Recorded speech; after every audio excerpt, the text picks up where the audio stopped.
नमस्कार, मैं डॉक्टर मनमोहन सेन, सह आचार्य संस्कृत, राजकीय महाविद्यालय बहरोड। आज हम बीए पाठ द्वितीय संस्कृत विषय के प्रथम प्रश्न पत्र के अंतर्गत ईशावास्योपनिषद का आगे अध्ययन करेंगे। हिरण्यमयेन पात्रेण सत्यस्य अपिहितं मुखं तत्त्वं पोषन् अपावृणुः सत्यधर्माय दृष्टे। हिरण्यमयेन पात्रेण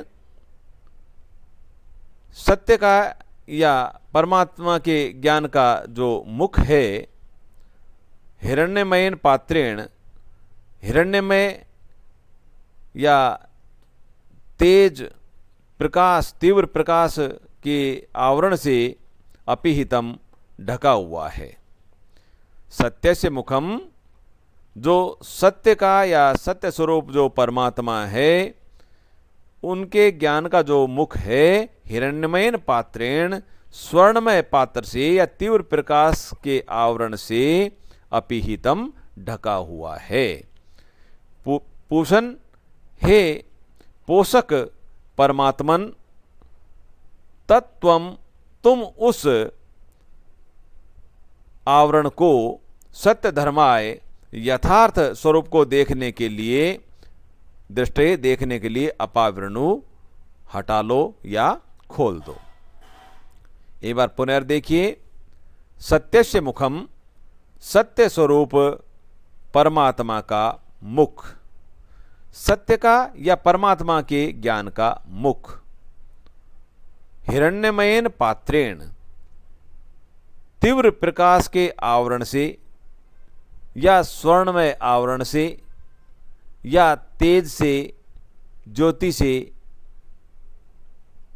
अपावृणु, अपिहितम ढका हुआ है। पूषण हे पोषक तत्वों को प्रदान करने वाले देव, तत्व उस आवरण को तुम सत्य धर्माय, यथार्थ स्वरूप को देखने के लिए, दृष्टि देखने के लिए अपावृणु हटा दो। यहाँ सत्य धर्माय जो शब्द आया है, यह सत्यश्च असौ धर्मश्च तस्मै, परमात्मा का यथार्थ स्वरूप इस अर्थ में है। और शांकर भाष्य ने इसे सत्य धर्मा उपासक का द्योतक माना है। तो उस आवरण को सत्य धर्मा उपासक के लिए अपावृणु खोल दो, यह भी अर्थ हो सकता है और यह भी उपयुक्त भाव है, उचित है। तो दोनों ही अर्थ आप अच्छी तरह से देख लें कि सत्य धर्म का पालन करने वाले उपासक के लिए उस आवरण को खोल दो, या सत्यस्य असौ धर्मश्च तस्मै, इस अर्थ में परमात्मा के यथार्थ स्वरूप को देखने के लिए उस आवरण को हटा दो, यह भी उचित है। इसमें सत्यस्य जो आया है, आदित्य मंडलस्थ ब्रह्म, अविनाशी यथार्थ कारण स्वरूप ब्रह्म के लिए आया है। वस्तुतः यहाँ ब्रह्म का वर्णन प्रस्तुत किया गया है, जो समस्त सृष्टि का यथार्थ कारण है और सर्वव्यापक है। लेकिन मनुष्य उसके स्वरूप का साक्षात करने में सांसारिक प्रलोभनों के कारण असमर्थ रहता है। इसलिए पोषक तत्व प्रदान करने वाले सूर्य देव से यह प्रार्थना की गई है इस मंत्र में कि वे इस आवरण को हटा दें, जिससे कि परमात्मा के साक्षात दर्शन हो जाएं। पूषण संबोधन का एक वचन है। पूषण को ऋग्वेद में सूर्य का एक रूप माना जाता है, क्योंकि उसके मूल में सूर्य की पोषक शक्ति है। आधि भौतिक अर्थ में तो यह ठीक है, परंतु आध्यात्मिक अर्थ में यह परमात्मा के पोषक स्वरूप का ही द्योतक है।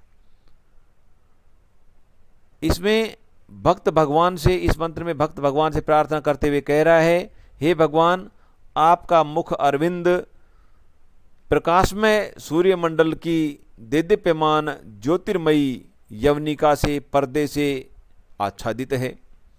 मैं आपके भव्य एवं पावन दर्शन का चिर अभिलाषी हूँ, अतः आप मेरे ऊपर कृपा कीजिए और उस आवरण को, उस यवनिका को, उस पर्दे को हटा दीजिए जो कि मेरे दर्शन में व्यवधान स्वरूप है, व्यवधान उत्पन्न कर रहा है। आप आवरण को हटा लेंगे तो मुझ सत्य धर्म का पालन करने वाले भक्त को आपके दिव्य और भव्य स्वरूप का दर्शन प्राप्त हो सकेगा। यह इस मंत्र में उपासना की गई है। अगला मंत्र है पूषण नेकर्षे यम सूर्य प्रजापत्य व्यूह रश्मिन समूह तेजो यत्ते रूपम कल्याणतमम तत्ते पश्यामि सो असौ असौ पुरुष सोहमस्मि। पूषण एकर्षे बहुत महत्वपूर्ण मंत्र है। इस मंत्र में सूर्य के प्रतीक रूप बने ईश से प्रार्थना की गई है कि वह जगत के रूप में जो चकाचौंध करने वाली उसकी प्रखर किरणें प्रसारित हैं उन्हें समेट ले और तभी उसके मंगलमय रूप का दर्शन संभव है। भाव यह है कि संबोधन के अनुरूप गुणों से युक्त परमात्मा ही सत्य के आवरक या यवनिका को दूर करने में समर्थ हैं। जब वह कृपा करके उस आवरक को, ढक्कन को, यवनिका को, पर्दे को हटा लेंगे, दूर कर लेंगे, तभी हम परमात्मा के वास्तविक स्वरूप को देखने में समर्थ होंगे। वह परमात्मा सर्वव्यापक है, तेजमय है। जब तेजमय आवरण हटा लेंगे तभी हमें परमात्मा के यथार्थ स्वरूप के दर्शन हो पाएंगे। तो इसका अर्थ है पूषण, हे जगत का पोषण करने वाले, हे जगत पोषक। एकर्षे, हे एकाकी गमन करने वाले, एकाकी गमन करता। यम, हे नियामक। प्रजापत्य है, हे प्रजापति की संतति, हे प्रजापति नंदन। सूर्य है, हे भगवान भास्कर। रश्मीन, अपनी किरणों को व्यूह हटा लो। तेज है, अपने ज्योति पुंज को समूह समेट लो। यत, जो ते तुम्हारा कल्याणतमम अत्यंत मांगलिक रूपम स्वरूप है। तत्, उस रूप को, उस स्वरूप को ते तुम्हारे कृपा से, प्रसाद से पश्यामी, मैं देखता हूँ।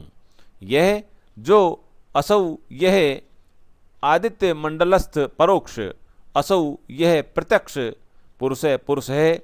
स, वह अहम, मैं अस्मि हूँ। अब इसमें व्यूह शब्द आया है, इसमें हटा लो और समूह है उसको समेट लो। पर्दे को हटा लो, ये जो किरणें हैं उनको हटा लो या उनको समेट लो। व्यूह में व्यू उपसर्गपूर्वक ऊह धातु है, लोट लकार मध्यम पुरुष और एक वचन का रूप है। और समूह में सम उपसर्गपूर्वक ही ऊह धातु है, लोट लकार मध्यम पुरुष और एक वचन का रूप है। इसमें जगत के पोषण करने वाले, जगत के पोषक, पूषण शब्द यहाँ सूर्य के लिए आया है। ऋग्वेद में अधिकांशतः है सूर्य के लिए आया है। आप इसमें जब इसका एक बार पुनः भाव जब देखेंगे तो देखिए इसमें किन किन विशेषताओं का, विशेषणों का प्रयोग किया गया है सूर्य के लिए। जगत का पोषण करने के कारण सूर्य पूषा है, पोषक है, तो पूषण शब्द आया। वह अकेला ही चलता है इसलिए एकर्षी है। एकर्षे संबोधन के रूप है पूषण, एकर्षी। यम, सबका नियमन करने के कारण, सबका नियंता होने के कारण वह सूर्य यम है। 3 विशेषण हो गए। किरणों से प्राण और रसों को स्वीकार करने के कारण सूर्य है। प्रजापत्य है, प्रजापति की संतान या प्रजापति का पुत्र होने के कारण प्रजापत्य है, संबोधन आया है, यह भी सूर्य का विशेषण है। अपने तेज यानी संतप्त करने वाली ज्योति को पुंजीभूत या एकत्रित या शांत करने के लिए कहा गया है कि इनको हटा लो। और हे सूर्यदेव, तुम्हारा जो अत्यंत कल्याणमय अर्थात परम सुंदर रूप है उसे आत्मा की कृपा से मैं देखता हूँ, तथा यह बात मैं तुमसे सेवक के समान याचना नहीं करता, क्योंकि यह जो व्याहृति रूप अंगों वाला आदित्य मंडलस्थ पुरुष है, जो पुरुषाकार होने से अथवा जो प्राण और बुद्धि रूप से समस्त जगत को पूर्ण किए हुए है, या जो शरीर रूप पुर में शयन करने के कारण पुरुष है, वह मैं ही हूँ, यह इसमें बतलाया गया है। असौ जो दूसरा शब्द आया है, यह असु प्राण शब्द का सप्तमी विभक्ति एक वचन का रूप है, प्राण अर्थ में आया है। इसमें एक बार पुनः अर्थ देखिए। पूषण एकर से, हे जगत पोषक भगवान भास्कर, हे एकर से, हे एकाकी गमन करने वाले भगवान सूर्य, यम, हे लोगों को या संसार को नियमित करने वाले, अनुशासित करने वाले यम, हे सूर्य, हे सूर्यदेव, हे प्रजापत्य है, हे प्रजापति नंदन, रश्मीन व्यूह समूह, आप रश्मीन अपनी किरणों को व्यूह हटा लें, समूह और उन किरणों को समेट लें। यत् तेजः कल्याणतमं रूपम तत्ते पश्यामि, उसे आपका जो यत् जो तेज है, जो कल्याण रूप है, जो तेज है, तत्ते पश्यामि, उस तेज को, उस रूप को मैं आपकी कृपा से देखता हूँ। यह असौ पुरुष है, यह जो आदित्य मंडल में स्थित पुरुष है, यह जो असौ इस आदित्य मंडल में असौ पुरुष है स्थित जो पुरुष है, स अहम अस्मि, वह मैं ही हूँ। यह इसका अर्थ हुआ। इस मंत्र में उपासक अपने जीवन के अंतिम समय में आदित्य मंडलस्थ पर ब्रह्म का साक्षात्कार करने की अभिलाषा से पूषा को विविध नामों से संबोधित करते हुए, विविध विशेषणों से संबोधन करते हुए याचना करता है कि हे सूर्य देव, आप समस्त संसार का भरण पोषण करने के कारण पूषा हैं। अनंत आकाश में एकाकी विचरण करने के कारण आप एकर्षी हैं।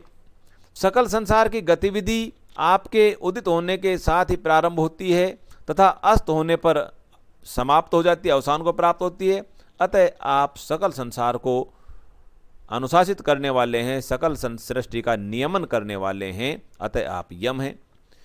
इस तरह से विभिन्न सूर्य देव की यहाँ विशेषताओं का वर्णन करते हुए उनसे आराधना की गई है कि आप अपनी इन किरणों को, तेज को हटा लो, जिससे कि हमें आपके या देव के या परब्रह्म परमात्मा के यथार्थ दर्शन हो सकें।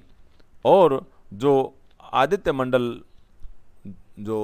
मंडल है उसमें जो पुरुष है वह मैं ही हूँ, या आदित्य मंडल में स्थित पुरुष है वह मैं ही हूँ, यह इसमें बतलाया गया है, वह भिन्न नहीं है।